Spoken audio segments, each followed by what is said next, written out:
En la historia de la humanidad existen figuras que parecen desafiar toda lógica. Personajes que, por sus orígenes, por su edad o por su condición, jamás deberían haber marcado el rumbo de un país entero. Y sin embargo, lo hicieron.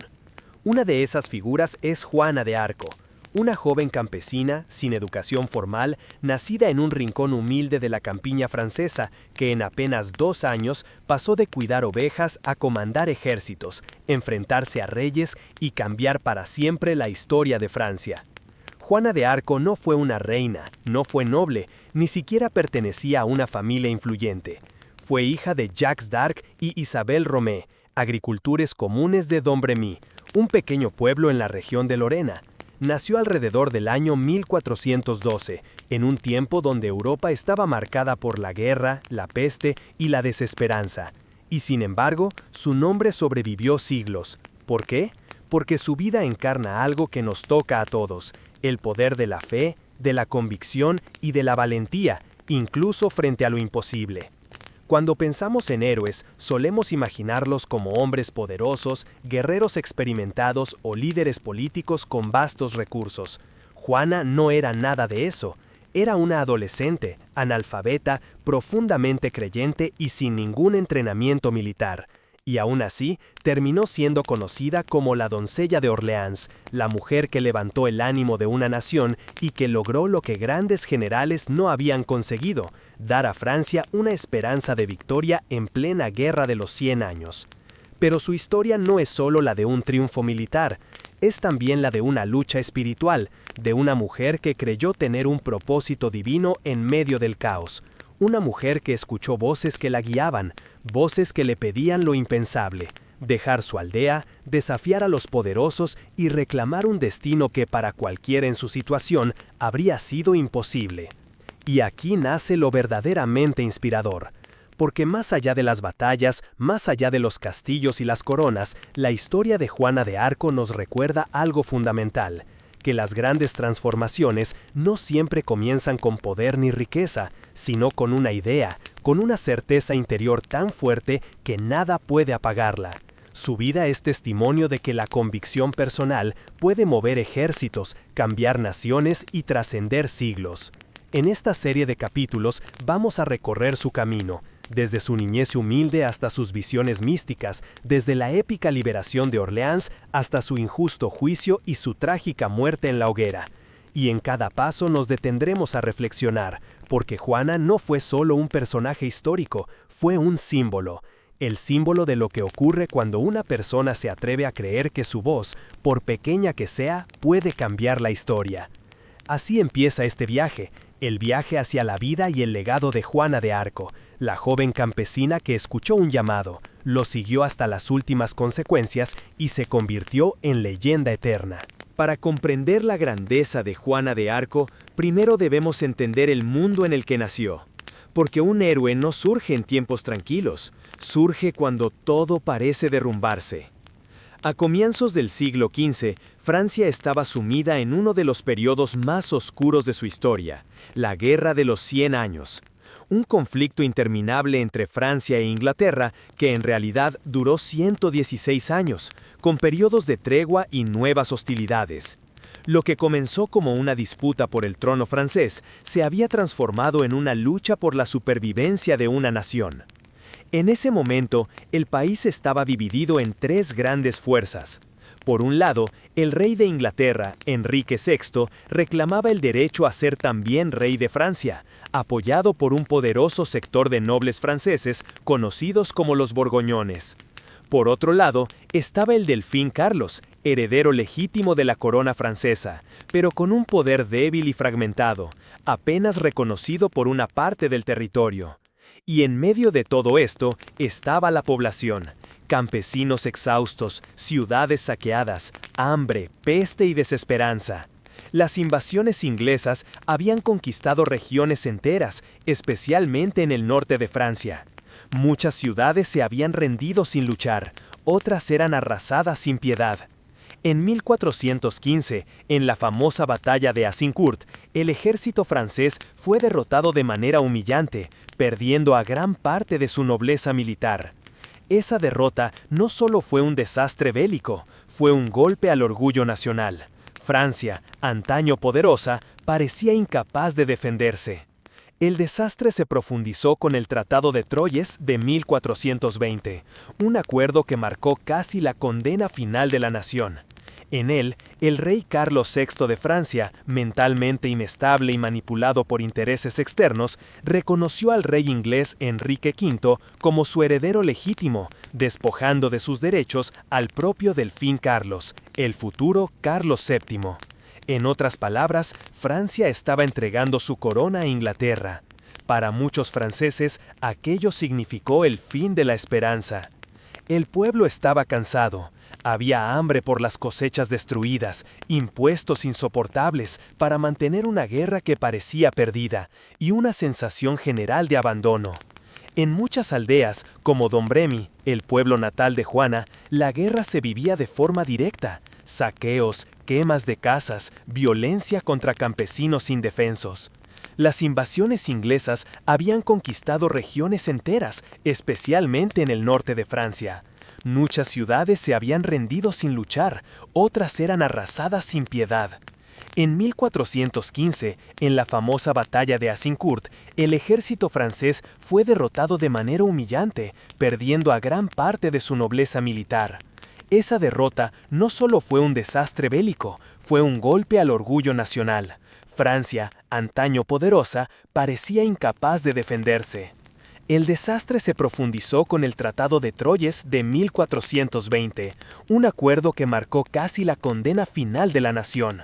En él, el rey Carlos VI de Francia, mentalmente inestable y manipulado por intereses externos, reconoció al rey inglés Enrique V como su heredero legítimo, despojando de sus derechos al propio Delfín Carlos, el futuro Carlos VII. En otras palabras, Francia estaba entregando su corona a Inglaterra. Para muchos franceses, aquello significó el fin de la esperanza. El pueblo estaba cansado. Había hambre por las cosechas destruidas, impuestos insoportables para mantener una guerra que parecía perdida y una sensación general de abandono. En muchas aldeas, como Dombremi, el pueblo natal de Juana, la guerra se vivía de forma directa: saqueos, quemas de casas, violencia contra campesinos indefensos. La guerra no era algo lejano, era parte de la vida diaria. Y como si la guerra no fuera suficiente, Francia estaba también sumida en una crisis espiritual. La Iglesia, que debería haber sido un refugio de unidad, estaba fracturada por el cisma de Occidente. Durante casi 40 años hubo 2 e incluso 3 papas reclamando la autoridad de la cristiandad. Esa división debilitó la fe en las instituciones y dejó a la población con una profunda sensación de caos e incertidumbre. En este panorama, el Delfín Carlos, deslegitimado por el tratado y por los rumores sobre su dudosa paternidad, parecía un líder débil, incapaz de inspirar confianza. Los ingleses controlaban París y buena parte del norte. Orleans, una ciudad estratégica a orillas del Loira, estaba bajo asedio, y su caída habría abierto las puertas al dominio inglés absoluto. Francia estaba literalmente al borde de desaparecer como nación independiente. Y es aquí donde la historia de Juana adquiere una fuerza extraordinaria, porque cuando todo parecía perdido, cuando incluso los líderes más poderosos estaban resignados, una joven campesina iba a levantarse con un mensaje de esperanza. Reflexionemos un momento. Las grandes transformaciones suelen nacer en tiempos de mayor oscuridad. La desesperanza de un país entero preparó el terreno para que alguien con una fe inquebrantable pudiera convertirse en símbolo de resistencia. Francia, sumida en crisis política, militar, social y espiritual, estaba lista para escuchar una voz inesperada. Y esa voz vendría de donde nadie lo hubiera imaginado, de una adolescente de un pueblo insignificante.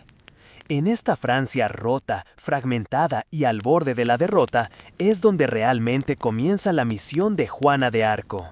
Ella no entró en escena en un tiempo de gloria, sino en el momento en el que el país estaba de rodillas. Y tal vez por eso su figura brilla tanto, porque fue precisamente ahí, en el abismo, donde encendió una llama que parecía extinguida. Antes de convertirse en la heroína que guiaría a Francia, Juana fue simplemente una niña.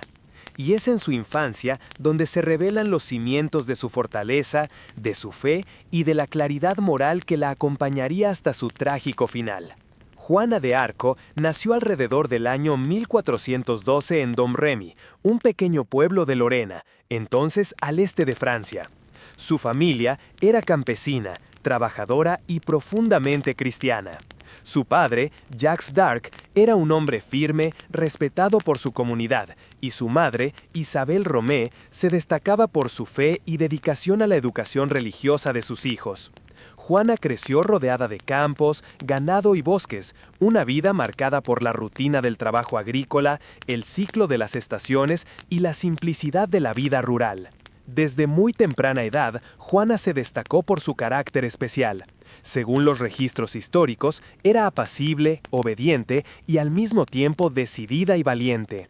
No era la típica niña que se conforma con seguir las normas, mostraba una sensibilidad excepcional hacia el sufrimiento de los demás y una profunda conciencia de lo correcto e incorrecto. En un entorno donde la vida estaba marcada por la dureza y el trabajo constante, Juana aprendió a observar, a escuchar y a pensar con claridad. La religión fue un componente central en su infancia. Desde muy pequeña, Juana participaba activamente en la vida espiritual de su aldea. Asistía a misa, rezaba el rosario y escuchaba las historias de los santos con devoción. Pero lo que la distinguía no era solo la obediencia a las prácticas religiosas, sino la intensidad de su vida interior, la manera en que interiorizaba los valores de justicia, sacrificio y servicio a Dios. Para una niña de su edad, su vida espiritual era madura y profunda, reflejando una comprensión intuitiva de que sus acciones podían tener significado más allá de lo inmediato. La vida cotidiana de Juana estaba marcada también por las dificultades de la época. La guerra y la inseguridad estaban presentes, incluso en Domremy. A menudo se organizaban milicias locales para proteger las aldeas de saqueos y ataques. Juana, a pesar de su corta edad, se mostraba curiosa y valiente, observando cómo los hombres defendían sus hogares y aprendiendo de sus actos de coraje y estrategia. Es probable que estas experiencias tempranas sembraran en ella la comprensión de la importancia de la disciplina, el liderazgo y la responsabilidad, aunque de manera intuitiva y no formal. Además, la educación de Juana, aunque limitada a lo que ofrecía la aldea, incluyó la observación de la naturaleza, el trabajo manual y la interacción con la comunidad. Estas experiencias desarrollaron en ella una resistencia física y mental que más tarde se demostraría crucial para soportar el rigor de la guerra y las duras condiciones de su misión.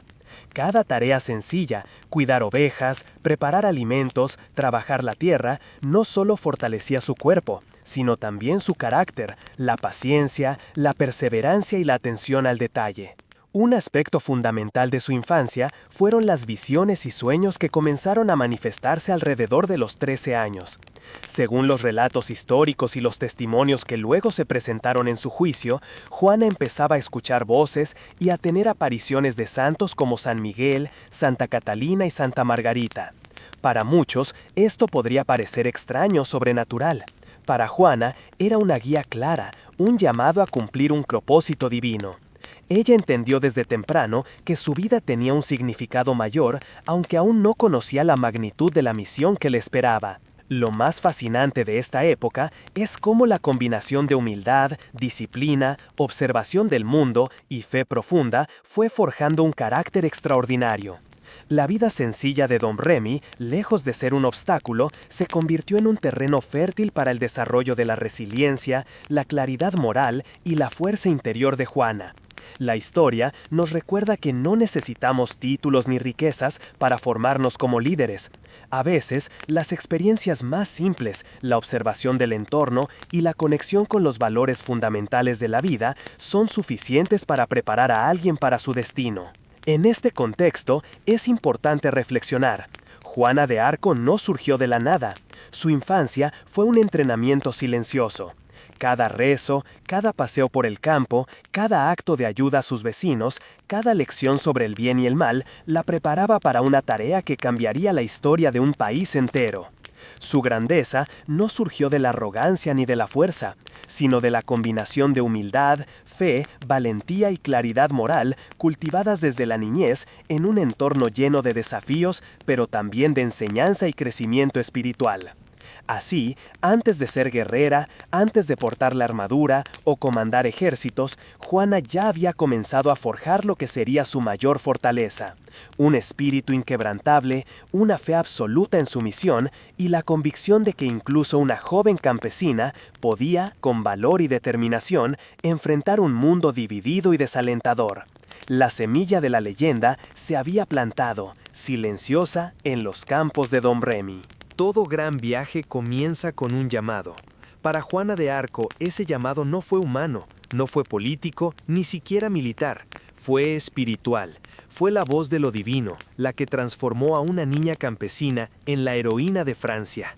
Hacia los 13 años, Juana comenzó a experimentar algo extraordinario y profundamente transformador: visiones y voces que, según sus testimonios y los registros del juicio que se llevó a cabo años más tarde, provenían de santos y de ángeles. Entre ellos se encontraban San Miguel Arcángel, Santa Catalina y Santa Margarita. Para muchos, este fenómeno podría parecer imposible, incluso imposible de creer.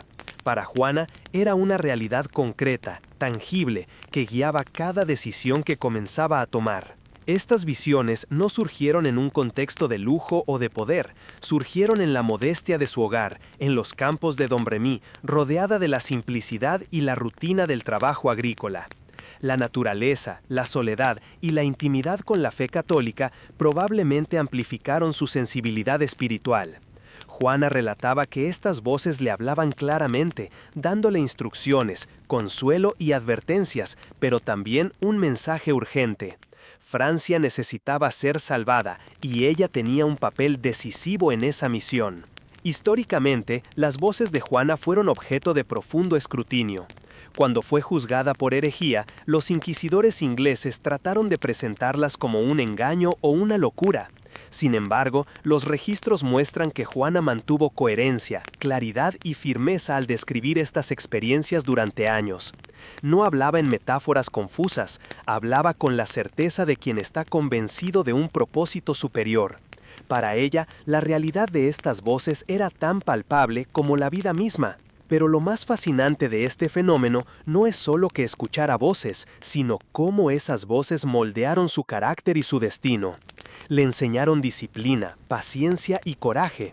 La guiaron a tomar decisiones que, para cualquier adolescente, serían impensables: abandonar la seguridad de su hogar, desafiar a nobles y soldados y asumir riesgos que podían costarle la vida. Cada visión fortalecía su sentido de misión y le daba claridad frente a la confusión de la guerra y la política. Estas experiencias también revelan algo fundamental sobre Juana: una madurez espiritual y moral excepcional para su edad.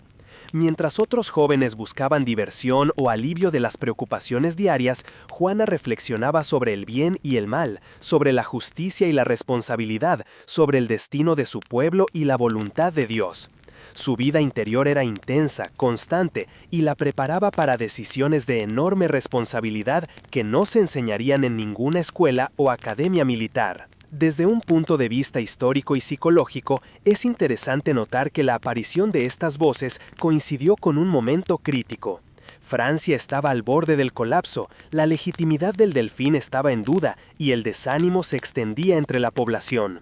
Las voces no eran solo mensajes divinos, eran una guía estratégica y emocional que le permitieron a Juana encontrar un propósito en medio del caos y mantener la fe cuando todo parecía perdido.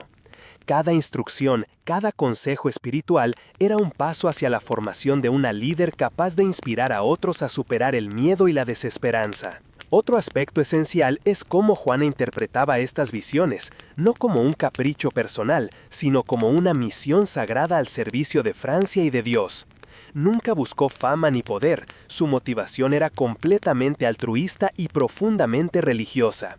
Esta claridad moral sería crucial más adelante, cuando enfrentara las pruebas más duras: batallas, traiciones y finalmente un juicio injusto que la condenaría a la muerte. Su sentido del deber, nacido de estas experiencias espirituales, fue lo que le permitió actuar con valentía inquebrantable, incluso frente a la adversidad más extrema. Las voces y visiones también nos invitan a reflexionar sobre la intersección entre fe, determinación y acción. Para muchos, el mundo de Juana parecía imposible, un país dividido, un futuro incierto, un poder político bloqueado por intereses y traiciones. Y sin embargo, ella encontró claridad y propósito a través de su conexión con lo divino.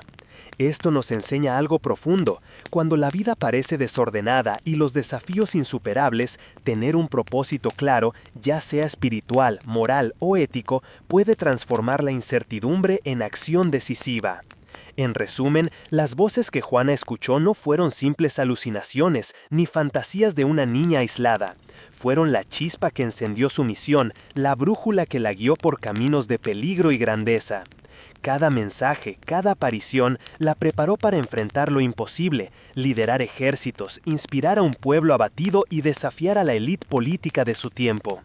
Su historia nos recuerda que a veces el primer paso hacia la transformación no proviene de la fuerza física ni del prestigio, sino de una convicción interior tan fuerte que nos empuja a actuar aun cuando el mundo a nuestro alrededor parece desmoronarse.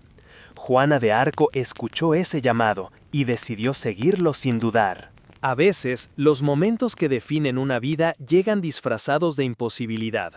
Para Juana de Arco, ese momento llegó cuando comprendió que su misión no podía limitarse a las oraciones ni a la contemplación. Su país estaba al borde del abismo, y las voces que escuchaba desde la infancia le habían señalado un camino que parecía irrealizable. Debía dirigirse al corazón del poder y reclamar lo que parecía inalcanzable. Hacia el año 1428, Francia estaba en una situación desesperada. La guerra continuaba cobrando vidas y ciudades enteras estaban bajo control inglés o de los borgoñones. La ciudad de Orleans, punto estratégico sobre el río Loira, estaba sitiada por los ingleses, y su caída habría abierto las puertas al dominio completo de Inglaterra sobre Francia. Era un tiempo en que los nobles dudaban, los soldados desfallecían y el pueblo perdía la esperanza.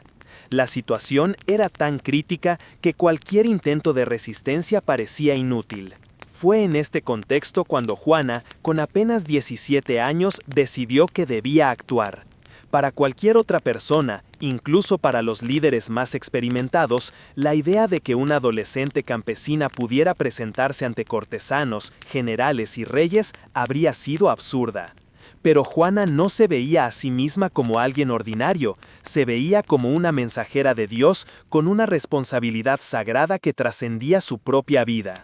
El primer gran obstáculo no era militar ni político, sino humano y social. Nadie tomaba en serio a una niña que afirmaba recibir instrucciones divinas. Los aldeanos la miraban con curiosidad o escepticismo. Los funcionarios locales dudaban de su cordura, y muchos pensaban que hablar con ella era una pérdida de tiempo. Sin embargo, Juana no permitió que la incredulidad ajena debilitara su resolución. Comprendió algo fundamental. Cuando se percibe un llamado verdadero, las dudas externas se vuelven irrelevantes frente a la claridad interna. Su travesía comenzó con un viaje hacia Vaucouleurs, un pequeño puesto militar leal al delfín Carlos VII. Allí, Juana pidió hablar con el comandante local, Robert de Baudricourt. La primera respuesta fue rechazo. Una adolescente sin armas ni entrenamiento no podía ser tomada en serio. Muchos la consideraron imprudente e incluso loca. Pero Juana persistió. Durante semanas insistió, argumentando que su misión venía directamente de Dios y que su intervención podría salvar a Francia de la aniquilación. Su determinación, su fe y su claridad eran tan intensas que eventualmente lograron impresionarlo lo suficiente como para darle un pequeño escolta y permitirle partir hacia la corte del Delfín. Este viaje inicial puede parecer simple, pero en realidad estaba lleno de riesgos enormes. Las carreteras estaban controladas por soldados ingleses o mercenarios, las aldeas eran peligrosas y las amenazas de violencia eran constantes. Además, Juana debía mantener la calma, la seguridad de sus acompañantes y la claridad de su mensaje, todo mientras enfrentaba el miedo natural que cualquier joven de 17 años habría sentido ante tal empresa. Esta etapa revela algo crucial sobre ella. El coraje no es la ausencia de miedo, sino la capacidad de actuar a pesar de él. Al llegar finalmente a Chinon, donde residía el delfín, Juana enfrentó otro desafío monumental: ser escuchado por el heredero de la corona de Francia, un hombre adulto rodeado de asesores y consejeros, quienes dudaban de la veracidad de sus palabras y del valor de su mensaje. Según los registros históricos, el delfín inicialmente se mostró escéptico, preocupado por las implicaciones políticas y la seguridad de su reino. Sin embargo, Juana pidió una prueba. Reconocería al delfín incluso si él se presentaba disfrazado entre su corte, una forma de demostrar que su misión no era producto de la casualidad ni de la vanidad. Cuando Juana logró identificar correctamente al delfín, todos los presentes quedaron asombrados. No se trataba solo de un truco, era la manifestación de una convicción y una fe que desbordaban lo ordinario. Esta demostración no solo legitimó su mensaje ante Carlos VII, sino que fue el primer acto concreto en el que la visión de Juana comenzó a convertirse en acción real, tangible, capaz de cambiar el curso de la historia. Lo que hace que este episodio sea verdaderamente inspirador no es solo la hazaña política o la precisión de la predicción, sino la lección profunda que deja para cualquier persona. La verdadera misión, el verdadero llamado, rara vez se ajusta a las normas o expectativas de la sociedad. Juana tuvo que desafiar todas las convenciones: la edad, el género, la falta de rango social y la incredulidad generalizada. Y aún así, su claridad interna y su compromiso con un propósito superior fueron suficientes para abrir puertas que parecían cerradas para siempre. En este momento, la historia de Juana nos invita a reflexionar. ¿Cuántas veces nos enfrentamos a oportunidades que parecen imposibles simplemente porque otros no creen en nosotros? ¿Cuántas veces dejamos que la duda y la incredulidad ajena detengan nuestra acción? Juana nos enseña que la convicción, combinada con valor y paciencia, puede abrir caminos donde antes solo existía un muro. Así, con cada paso hacia Chinon, con cada palabra que defendía su misión, Juana estaba cruzando el umbral del destino. Lo imposible comenzaba a convertirse en posibilidad. Francia, un país al borde del colapso, comenzaba a sentir una chispa de esperanza. Y la joven campesina, que apenas había salido de su aldea, estaba a punto de transformarse en símbolo de fe, coraje y liderazgo. Llegar ante el delfín Carlos VII no fue simplemente un acto de valentía. Fue un momento que pondría a prueba la claridad de su visión, la firmeza de su fe y la fortaleza de su convicción. Para Juana de Arco, cada paso hacia la corte no era solo un desplazamiento físico, sino un acto de afirmación moral y espiritual, la demostración de que su misión era más grande que cualquier obstáculo humano. Cuando Juana llegó a Chinon, la sede del delfín, se encontró frente a un escenario complejo y lleno de tensiones. Carlos VII no era aún un rey coronado. Su legitimidad estaba constantemente cuestionada debido al Tratado de Troyes, que reconocía a Enrique VI de Inglaterra como heredero del trono francés. Su corte estaba plagada de consejeros escépticos y nobles ambiciosos, muchos de los cuales dudaban no solo de la misión de Juana, sino de su cordura y su autoridad. Los registros históricos indican que el delfín era prudente y desconfiado. Era un hombre consciente de la fragilidad de su posición y de la delicadeza de cada decisión. Para un joven de su edad, enfrentarse a un país dividido y a una guerra que había desgarrado generaciones era un peso enorme.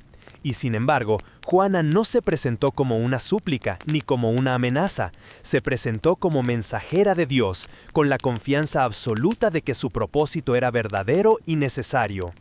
Uno de los momentos más recordados fue la famosa prueba del disfraz. Juana pidió al delfín que se escondiera entre su corte para que pudiera identificarlo sin conocerlo visualmente.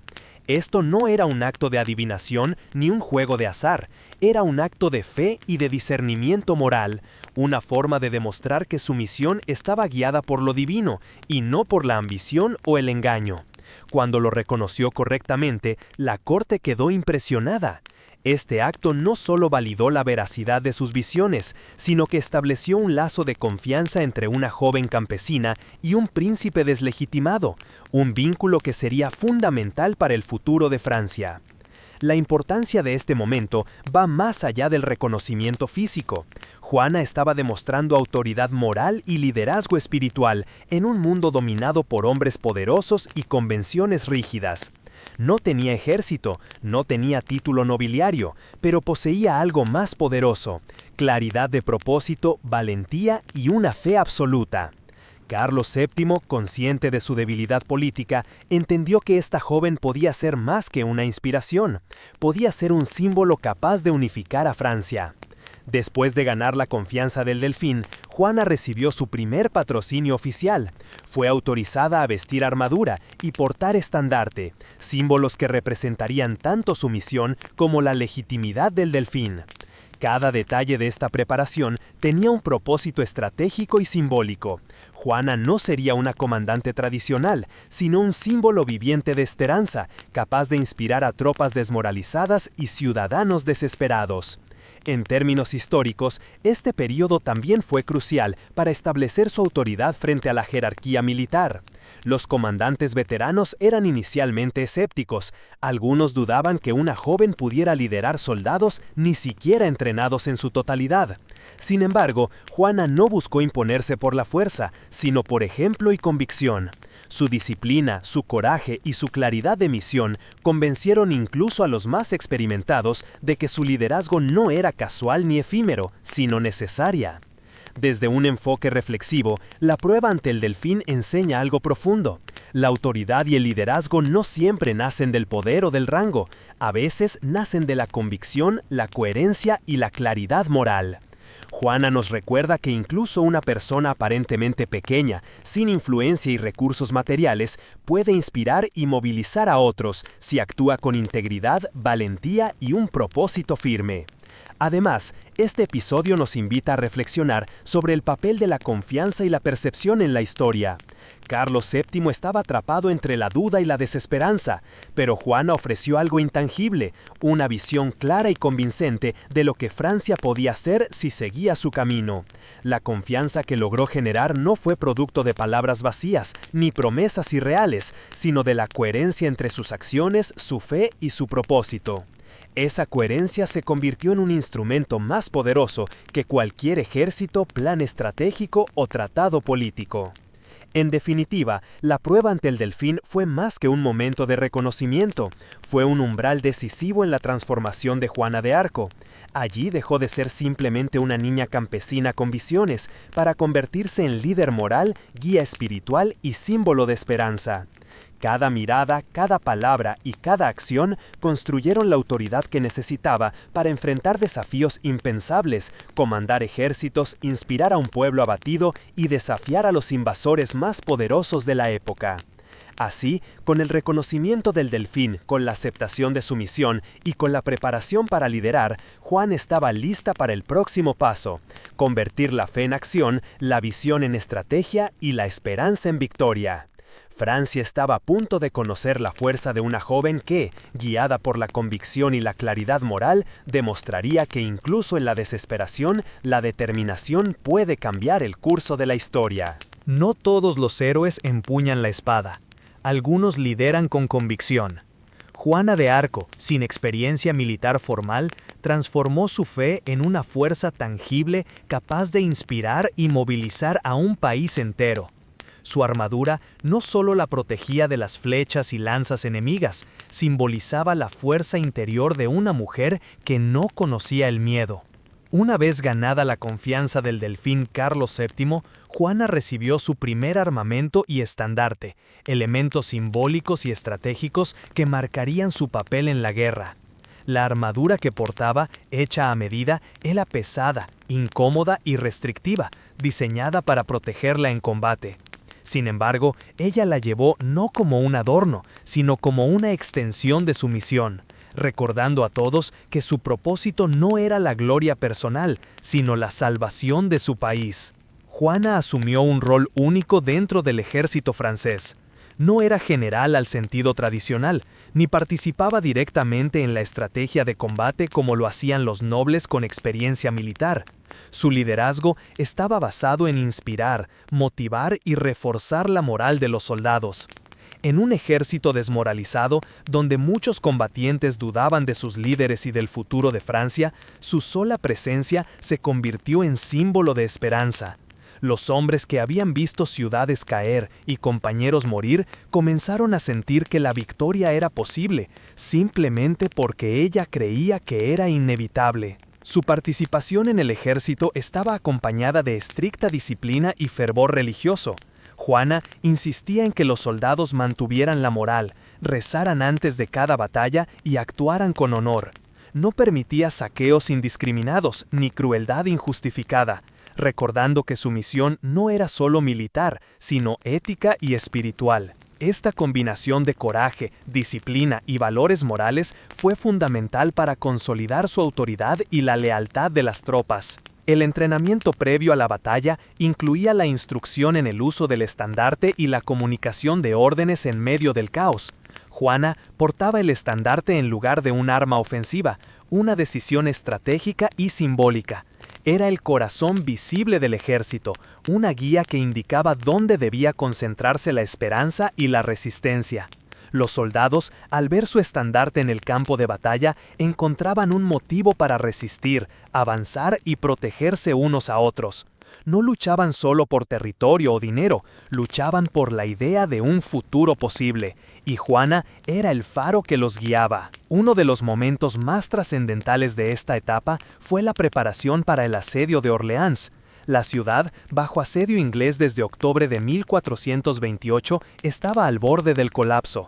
La moral de los defensores era baja y la situación parecía desesperada.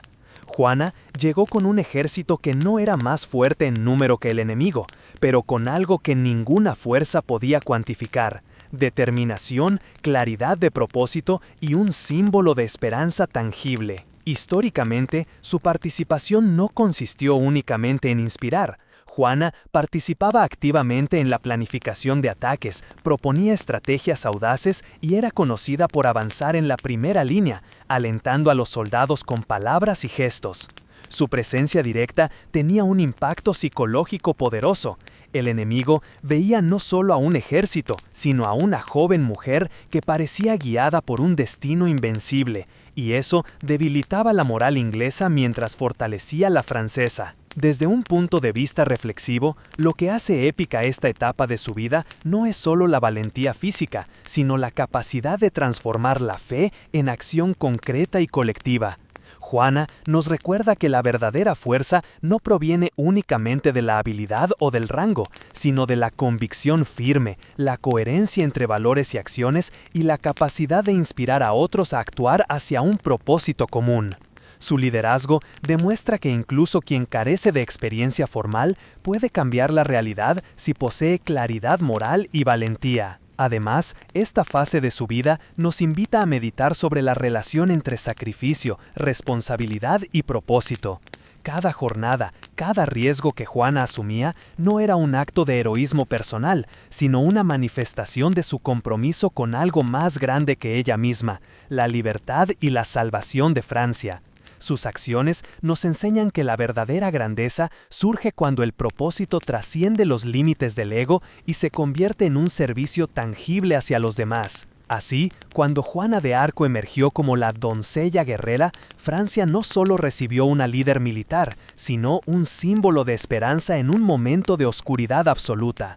Su armadura, su estandarte y su determinación se convirtieron en los elementos que transformaron la desesperación en coraje, el miedo en resistencia y la incertidumbre en acción. La fe de Juana, ya consolidada en su infancia y guiada por las voces que escuchaba, había encontrado finalmente su manifestación en el mundo físico, uniendo moral, estrategia y esperanza en un solo propósito: salvar a su país. La esperanza puede parecer frágil, incluso invisible, en tiempos de desesperación, pero cuando se enciende en el lugar correcto, puede transformar un país entero. Así fue con Juana de Arco y la ciudad de Orleans. Un sitio sitiado, una población aterrada y un ejército abatido, que encontraron en una joven campesina la fuerza para resistir y cambiar el destino de Francia. En octubre de 1428, Orleans estaba sitiada por fuerzas inglesas, quienes habían cortado rutas de suministro, controlado puntos estratégicos y aterrorizado a la población civil. La ciudad, ubicada sobre el río Loira, era clave para el control del norte de Francia. Perderla significaba abrir la puerta al dominio inglés completo. Los defensores estaban agotados, desmoralizados y divididos. Las esperanzas de recuperación parecían mínimas. Juana llegó a Orleans con un ejército relativamente pequeño, pero con un poder simbólico inmenso.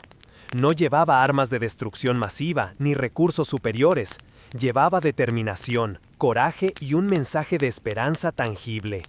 Su llegada cambió inmediatamente la percepción de los defensores. Comenzaron a creer que la victoria era posible y que no estaban destinados a la derrota inevitable. Juana comprendió algo fundamental. En la guerra, la moral puede ser tan decisiva como el número de soldados o la fuerza del armamento. Históricamente, Juana propuso estrategias audaces. Participaba activamente en la planificación de los ataques, sugería movimientos coordinados y en varias ocasiones lideraba la primera línea con su estandarte, mostrando valentía personal. Su presencia inspiraba a los soldados a seguir adelante, a arriesgar la vida por una causa que parecía imposible. Testimonios de la época describen cómo su presencia infundía valor y cohesión en un ejército desgarrado por el miedo y la fatiga. El asedio se resolvió en varios episodios clave. Juana y sus fuerzas organizaron ataques dirigidos a fortificaciones inglesas estratégicas, combinando acción militar y psicología de guerra. Cada victoria pequeña fortalecía la confianza de los defensores y debilitaba la moral enemiga. Durante estos combates, Juana fue herida en varias ocasiones, pero se negó a abandonar la lucha. Su valentía personal no solo protegía su misión, sino que se convirtió en un símbolo viviente de resiliencia y compromiso, enseñando que la verdadera fortaleza surge cuando el propósito trasciende el miedo. Un hecho histórico particularmente significativo ocurrió cuando Juana condujo personalmente la ofensiva hacia la fortaleza de Les Tourelles, un bastión clave para romper el sitio. Su liderazgo, su planificación y su disposición a exponerse al peligro resultaron determinantes. Los ingleses, desconcertados por la audacia de una joven guiando soldados con precisión y confianza, comenzaron a perder terreno y cohesión. Orleans, que parecía condenada a caer, resistió y finalmente fue liberada en mayo de 1429, gracias a la combinación de estrategia, valor y sobre todo, inspiración moral. Reflexivamente, la liberación de Orleans demuestra que la verdadera guerra no se gana únicamente con armas, sino con espíritu y liderazgo. Juana enseñó que un líder capaz de transmitir convicción y propósito puede movilizar a personas que habían perdido toda esperanza. Su acción nos recuerda que incluso en los momentos más desesperados, la confianza, la claridad moral y la valentía pueden cambiar realidades aparentemente inamovibles. Además, la liberación tuvo un impacto profundo en la psicología nacional. La población, que había visto caer ciudades una tras otra y sufrir saqueos y violencia, comenzó a creer en la posibilidad de un futuro diferente. Juana no solo liberó una ciudad, liberó la esperanza de toda una nación, demostrando que incluso un país abatido puede levantarse cuando alguien encarna la fe, la determinación y la visión clara de un futuro posible. Este episodio también nos invita a reflexionar sobre el poder de la acción simbólica. Juana entendió que su estandarte y su armadura no eran solo objetos físicos, sino herramientas de inspiración, capaces de transformar el miedo en valor y la desesperanza en iniciativa. La lección es clara: en cualquier desafío, lo que mueve a la gente no siempre es la fuerza bruta, sino la coherencia, la visión y la valentía de quien lidera con propósito. En conclusión, la liberación de Orleans marca el punto en que Juana de Arco deja de ser solo una joven con visiones y se convierte en símbolo de resistencia, esperanza y unidad nacional. Su acción combinó estrategia, coraje, fe y liderazgo, demostrando que incluso la situación más desesperada puede ser revertida cuando alguien se atreve a actuar con convicción absoluta. Orleans no solo sobrevivió, se convirtió en el faro que guiaría a Francia hacia la recuperación y la coronación de Carlos VII, mostrando que la fe, la acción y la inspiración pueden vencer incluso la adversidad más abrumadora. Después de meses de guerra, sufrimiento y sacrificio, Francia se encontraba en un momento de transición. Las victorias recientes habían encendido la esperanza, pero aún faltaba un paso crucial: la legitimación del rey, el símbolo tangible de unidad y continuidad para un país desgarrado. Y fue Juana de Arco quien condujo a la nación hacia ese momento decisivo. Tras la liberación de Orleans, la misión de Juana no terminó con la victoria militar. Comprendía que el futuro de Francia dependía de establecer la legitimidad del delfín Carlos VII, quien, aunque heredero legítimo, aún no había sido coronado y enfrentaba constantes dudas sobre su derecho al trono. La coronación no era un acto ceremonial trivial. En el contexto medieval, era la afirmación de la autoridad divina y la unidad nacional, un símbolo capaz de consolidar alianzas y fortalecer la moral de la nación. Juana lideró la escolta del Delfín hacia Reims, la ciudad tradicional de coronación de los reyes franceses, ubicada a más de 400 kilómetros de Chinon. El viaje estaba lleno de riesgos. Las rutas estaban plagadas de fuerzas enemigas, emboscadas y territorios controlados por los ingleses o sus aliados borgoñones. Cada paso hacia Reims representaba un desafío logístico, estratégico y psicológico. Juana, sin embargo, avanzó con determinación, guiando al delfín y a su séquito a través de territorios peligrosos, mostrando liderazgo, previsión y coraje. Durante el trayecto, su influencia sobre los soldados y acompañantes era evidente. No se limitaba a liderar batallas, lideraba la moral, fortalecía la fe en la misión y recordaba a todos el propósito más elevado de su lucha: la restauración de Francia bajo un rey legítimo, elegido por la voluntad divina y reconocido por su pueblo. Su papel trascendía la estrategia militar, era la encarnación de la esperanza nacional, el símbolo viviente de que la providencia podía intervenir en los momentos más oscuros. El 17 de julio de 1429, Carlos VII fue finalmente coronado en la Catedral de Reims. La ceremonia fue un momento de enorme significado simbólico. La legitimidad del monarca estaba consolidada, la unidad de Francia había encontrado un referente tangible y la moral de los franceses se fortaleció. Juana, presente en la coronación, no recibió la corona ni un título oficial, pero su papel fue fundamental. Fue la joven que había llevado al delfín hasta allí, la líder que había inspirado ejércitos y poblaciones, y la figura que encarnaba la esperanza y la fe de toda la nación. Históricamente, la coronación demostró el impacto directo de su liderazgo. La legitimidad de Carlos VII permitió consolidar alianzas políticas y militares, reducir la influencia inglesa y borgoñona y dar inicio a una serie de campañas que eventualmente cambiarían el curso de la guerra. La acción de Juana fue más que heroísmo individual, fue catalizadora de un cambio estructural y duradero en la historia de Francia. Desde un enfoque reflexivo, la coronación en Reims enseña varias lecciones profundas. Primero, el valor y la acción deben ir acompañados de visión. Juana comprendió que liberar ciudades no era suficiente, que la guerra no era solo física, sino también simbólica. Segundo, la legitimidad y la autoridad se consolidan no solo con leyes o tratados, sino con símbolos y actos que unifican y motivan a la población. Juana entendió que guiar a Francia hacia Reims significaba ofrecer a su pueblo un faro de unidad, un punto de referencia moral y espiritual. Además, la coronación resalta la relación entre liderazgo y sacrificio. Juana no buscaba reconocimiento personal o poder. Su recompensa fue intangible, la satisfacción de haber cumplido su misión y la certeza de que sus acciones habían cambiado el curso de la historia. Este tipo de liderazgo, basado en servicio y propósito más allá del interés propio, es un recordatorio para cualquier generación. La grandeza reside en la capacidad de actuar por algo más grande que uno mismo, incluso cuando nadie promete gloria o seguridad. El impacto de la coronación también fue psicológico y social. Los soldados que habían luchado junto a Juana sentían que su esfuerzo tenía sentido. Los ciudadanos que habían sufrido bajo el asedio y la guerra comenzaron a creer en la posibilidad de un futuro estable y justo. Juana no solo había liberado ciudades, había liberado la esperanza y la fe en el destino de Francia, mostrando que la acción, guiada por convicción y propósito, puede transformar no solo la política, sino el espíritu de un pueblo entero.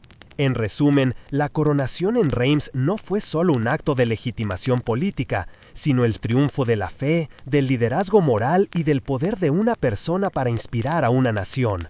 Juana de Arco, aunque todavía joven, se consolidaba como un símbolo eterno, la prueba viviente de que la valentía, la coherencia y la visión pueden cambiar la historia incluso en las circunstancias más adversas. A veces, la batalla más dura no se libra en el campo de guerra, sino en los corazones de aquellos que nos rodean. La traición tiene un sabor amargo porque viene de quienes deberían ser aliados, protectores o compañeros. Juana de Arco lo experimentó en su forma más cruel, enfrentando no solo al enemigo, sino también a la fragilidad humana que puede convertir la confianza en peligro mortal. Tras la histórica coronación de Carlos VII en Reims en 1429, Juana de Arco no descansó ni permitió que la nación creyera que la guerra había terminado. Comprendía que la victoria en Reims era un símbolo poderoso, pero que la legitimidad del rey necesitaba consolidarse en todo el territorio francés. Por ello, continuó liderando campañas militares estratégicas, recuperando ciudades y fortaleciendo la moral de los ejércitos franceses. Su figura se convirtió en un imán de esperanza para las tropas y los ciudadanos y en un objetivo prioritario para los enemigos, que buscaban neutralizar su influencia simbólica y militar. El año 1430 marcó un giro dramático en su destino. Durante una campaña en el norte de Francia, Juana se encontraba en Compiègne, ciudad clave que estaba bajo amenaza de las fuerzas borgoñonas, aliadas de los ingleses. Juana había organizado la defensa con ingenio. Su presencia física en las murallas, la planificación de emboscadas y su liderazgo directo mantenían alto el espíritu de los defensores. Sin embargo, las circunstancias políticas y estratégicas comenzaron a volverse en su contra.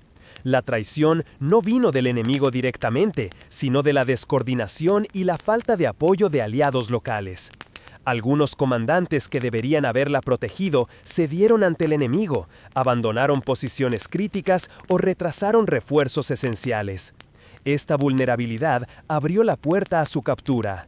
En mayo de 1430, mientras inspeccionaba la línea defensiva y alentaba a las tropas, Juana fue sorprendida y rodeada por fuerzas borgoñonas más numerosas y mejor posicionadas. La resistencia de sus guardias fue valiente, pero insuficiente. Juana, que había liderado con valentía innumerables batallas, fue finalmente rendida por la superioridad estratégica del enemigo y por la traición indirecta de quienes no cumplieron con su deber. La captura de Juana de Arco no fue un hecho menor, fue un evento con consecuencias políticas, militares y simbólicas enormes. Su caída representaba un riesgo crítico para Francia, porque con ella en manos enemigas, la moral de los franceses podía desplomarse, mientras que los ingleses y borgoñones podían manipular la situación para desacreditar al rey y socavar la causa nacional. Por eso, Juana fue tratada no solo como prisionera, sino como un arma política viva. Fue vendida a los ingleses por 10.000 libras, una transacción que reflejaba la frialdad de los intereses políticos y económicos en juego. Su vida tenía un precio, pero no por justicia, sino por conveniencia estratégica. Durante su cautiverio en Rouen, Juana enfrentó condiciones extremas de aislamiento, manipulación y tortura psicológica. Los ingleses buscaban quebrarla mediante la amenaza constante de muerte, interrogatorios prolongados y humillaciones públicas. Sin embargo, su fe y su claridad moral permanecieron inquebrantables. Juana se negó a declarar falsamente, nunca negó sus visiones divinas y mantuvo su identidad y su propósito intactos, demostrando que la verdadera fortaleza no reside en la fuerza física, sino en la integridad de la mente y del espíritu. Reflexivamente, la traición que Juana enfrentó nos invita a considerar la complejidad de la naturaleza humana. La guerra no solo mide el valor en combate, sino la lealtad, la coherencia y la capacidad de mantener principios frente a la presión. Juana sufrió no porque careciera de valor, sino porque incluso el heroísmo más grande puede ser vulnerable a la traición y la deslealtad de otros. Este aspecto de su historia nos recuerda que la vida raramente es lineal y justa. Los obstáculos más dolorosos a veces provienen de la corrupción, el miedo o la conveniencia de quienes deberían apoyarnos. La captura también plantea una reflexión profunda sobre la relación entre misión y sacrificio. Juana comprendía que su vida estaba subordinada a un propósito mayor, la salvación de Francia y el cumplimiento de lo que creía un mandato divino. Cada momento de cautiverio, cada interrogatorio y cada amenaza de muerte no eran solo pruebas de su cuerpo, sino del carácter y la fe que habían guiado toda su vida. Su resistencia demuestra que la verdadera libertad reside en el espíritu. Aunque su cuerpo estuviera encarcelado, su misión y convicción permanecieron libres e inviolables. El impacto de su captura sobre Francia fue inmediato. Las tropas se desmoralizaron, los aliados se dividieron y el enemigo intentó capitalizar políticamente su cautiverio. Sin embargo, el legado simbólico de Juana ya estaba arraigado en la conciencia nacional. La gente comprendía que la injusticia que sufría no era un reflejo de debilidad, sino una prueba de su integridad y de la amenaza que representaba su liderazgo moral para los enemigos. En última instancia, la captura de Juana de Arco nos enseña varias lecciones universales. La vulnerabilidad es parte del heroísmo. Incluso los más valientes pueden ser traicionados o puestos en situaciones fuera de su control.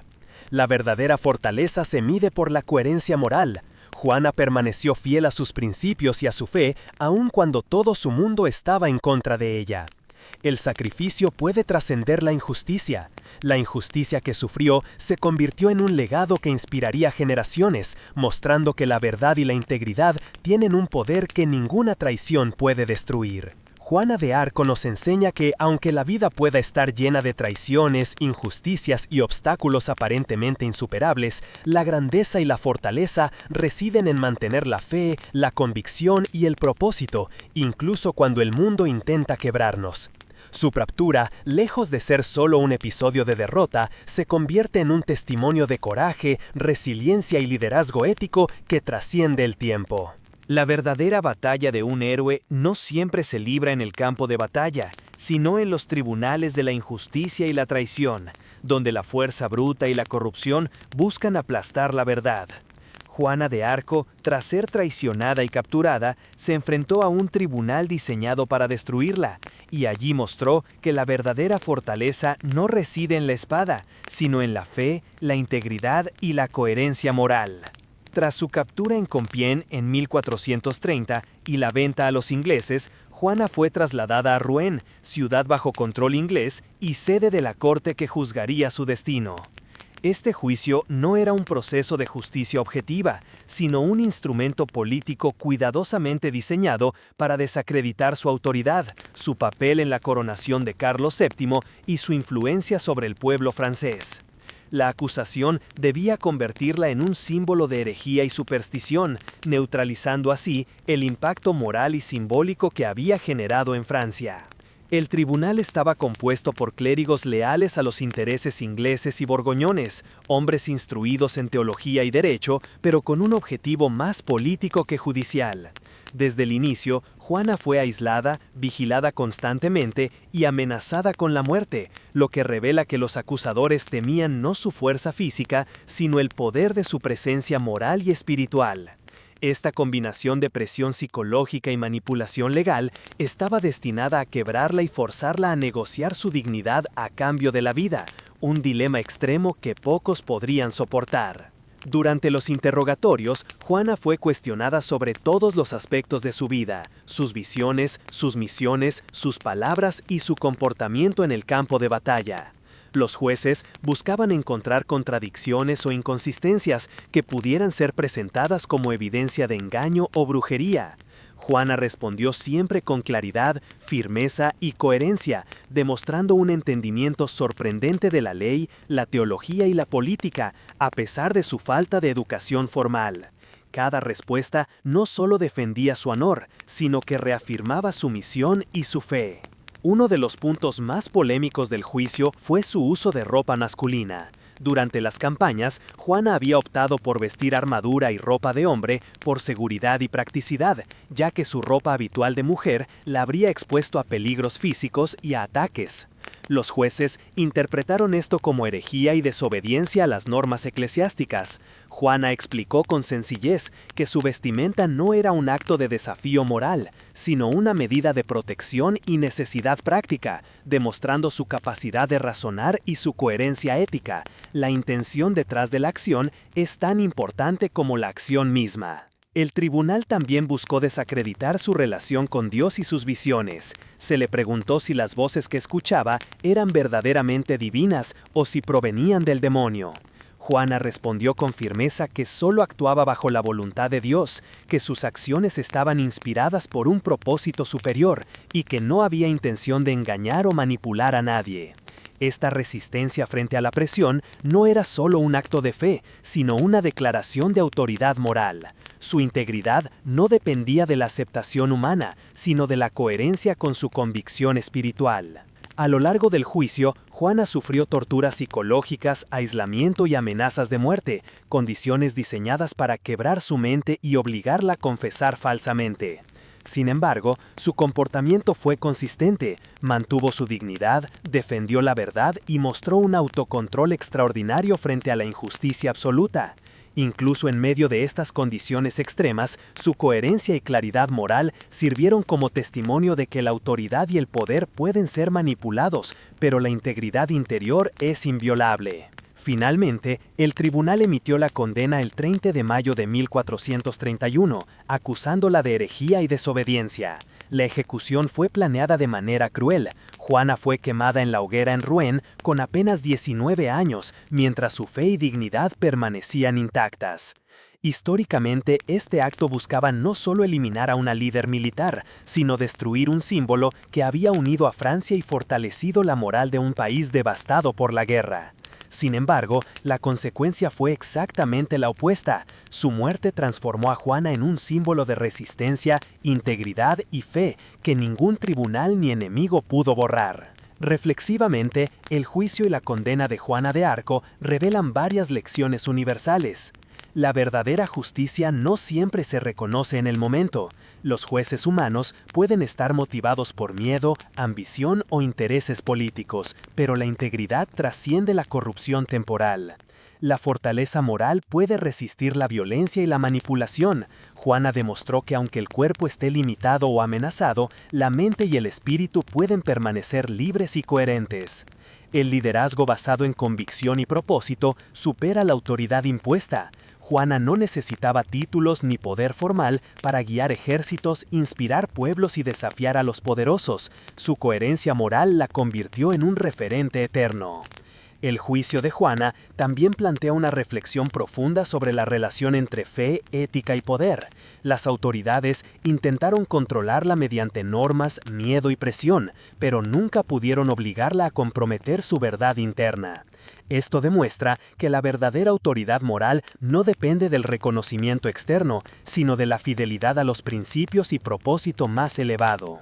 En conclusión, el juicio y la condena de Juana de Arco no fueron solo una injusticia histórica, fueron la prueba definitiva de su carácter, de su fe y de su resiliencia. Su resistencia frente a la coerción, la manipulación y la violencia convierten su historia en un ejemplo universal. Aunque el mundo puede ser cruel, injusto y traicionero, la integridad, la convicción y el propósito auténtico permanecen inviolables y trascienden el tiempo. Juana de Arco nos enseña que la verdadera victoria no siempre es visible en el presente, sino que se mide en la capacidad de mantener la coherencia moral y la fe frente a la adversidad absoluta, convirtiéndose en inspiración para generaciones enteras mucho más allá de su propia vida. La vida puede ser breve, la injusticia puede parecer definitiva, y la traición puede desgarrar todo a nuestro alrededor. Sin embargo, hay acciones y convicciones que trascienden el tiempo, que perduran en la memoria colectiva y que transforman generaciones. Juana de Arco, aunque quemada a los 19 años, vivió más allá de la muerte porque encarnó la valentía, la fe y la integridad en su forma más pura. Tras su ejecución en 1431, Francia vivió un periodo de incertidumbre y guerra. Los territorios continuaban divididos, los ejércitos se reorganizaban y la población lidiaba con las consecuencias del conflicto prolongado. Sin embargo, la memoria de Juana comenzó a consolidarse de inmediato. Soldados, testigos y ciudadanos que habían visto su liderazgo, escuchado sus palabras y experimentado su presencia, comenzaron a documentar sus acciones. Estas narraciones, muchas veces clandestinas, se difundieron entre quienes seguían creyendo en la justicia y la legitimidad de Carlos VII, así como en el poder de la fe y del ejemplo moral de Juana. En 1456, 25 años después de su muerte, la Iglesia Católica inició un proceso de rehabilitación. Este tribunal revisó las circunstancias de su juicio y condena, evaluando la legalidad y la validez de los procedimientos que la habían llevado a la hoguera. Tras analizar testimonios, documentos y procedimientos, el tribunal declaró que Juana había sido víctima de un juicio injusto, manipulado políticamente por intereses ingleses y borgoñones. Esta rehabilitación fue más que un acto simbólico, representó la restauración de su honor y de la verdad histórica, demostrando que aunque la injusticia pueda triunfar temporalmente, la verdad y la integridad tienen un poder eterno. Décadas más tarde, en 1920, Juana de Arco fue canonizada por el Papa Benedicto XV, reconociéndola oficialmente como santa de la Iglesia Católica. La canonización no solo destacó su fe y coraje, sino también su papel como modelo de coherencia moral, valentía y liderazgo ético. Juana pasó de ser una joven campesina que defendía a su país con convicción a un símbolo universal de resistencia frente a la injusticia y la adversidad, inspirando no solo a cristianos, sino a todos los que buscan la integridad y el coraje en la vida cotidiana. El legado de Juana de Arco tiene varias dimensiones históricas y simbólicas. Militar y político. Su liderazgo ayudó a consolidar la legitimidad de Carlos VII, fortaleciendo el gobierno francés y alterando el curso de la Guerra de los 100 años. Las victorias inspiradas por su presencia demostraron cómo la moral y la fe pueden cambiar resultados aparentemente imposibles. Espiritual. Juana encarnó la creencia de que la fe, la visión y la obediencia a principios superiores pueden guiar la acción humana incluso en las circunstancias más adversas. Su coherencia frente a la presión, el miedo y la amenaza de muerte la convirtió en un ejemplo de fortaleza espiritual. Cultural y social. La historia de Juana trascendió fronteras y épocas, inspirando literatura, teatro, cine y arte. Su figura simboliza la lucha por la justicia, la resistencia frente a la opresión y el poder de la convicción individual. Reflexivamente, la vida y el legado de Juana nos enseñan lecciones universales. La edad y la condición social no limitan el impacto. Juana era joven, de origen humilde, y aún así logró liderar ejércitos, inspirar un país y desafiar a los poderosos. Esto demuestra que el valor y la claridad moral pueden trascender cualquier barrera externa. La verdadera fortaleza radica en la integridad. Aunque fue traicionada, encarcelada y ejecutada injustamente, su coherencia moral y su fe permanecieron inquebrantables. Su historia muestra que el poder del espíritu y de la convicción es más duradero que cualquier violencia física o política. El sacrificio personal puede generar transformación colectiva. Juana entregó su vida por un propósito mayor, y su ejemplo ayudó a consolidar la identidad nacional francesa, inspiró a generaciones posteriores y dejó una huella duradera en la conciencia moral del mundo. Además, el legado de Juana no se limita a la historia de Francia o a la religión, se extiende a la ética del liderazgo, la resistencia frente a la injusticia y la coherencia entre palabra y acción. Líderes, pensadores y personas comunes encuentran en ella un ejemplo de cómo actuar con propósito y determinación, incluso cuando las circunstancias parecen insuperables. La canonización y el reconocimiento de Juana de Arco también subrayan que la verdad y la justicia pueden tardar siglos en prevalecer, pero finalmente emergen. Su vida demuestra que aunque el mundo físico sea injusto y cruel, la influencia de las acciones basadas en convicción, moral y fe es inmortal. Su ejemplo enseña que la grandeza no se mide por la fuerza, la riqueza o el poder temporal, sino por la capacidad de inspirar, transformar y mantener la coherencia con principios superiores incluso frente a la muerte. Finalmente, Juana de Arco representa la idea de que la inmortalidad se encuentra en la influencia de nuestras acciones y en el legado que dejamos en la humanidad. Su historia continúa enseñando que la convicción frente a la adversidad es más poderosa que cualquier ejército. La coherencia moral y la integridad pueden desafiar siglos de injusticia. El ejemplo de vida puede trascender la muerte, inspirando a generaciones a actuar con valentía, fe y propósito. En conclusión, la canonización y el legado de Juana de Arco transforman su historia de tragedia en un símbolo universal de esperanza, coraje y liderazgo moral. Su vida demuestra que la verdadera grandeza reside no en el reconocimiento inmediato, sino en la capacidad de cambiar corazones, inspirar acciones y permanecer firme en la convicción frente a la adversidad, convirtiéndose en un faro eterno de inspiración para toda la humanidad. Si te gustó este video, no olvides darle like, suscribirte y compartirlo. Eso me ayuda muchísimo a seguir creando más contenido como este. Gracias por acompañarme y nos vemos en el próximo misterio.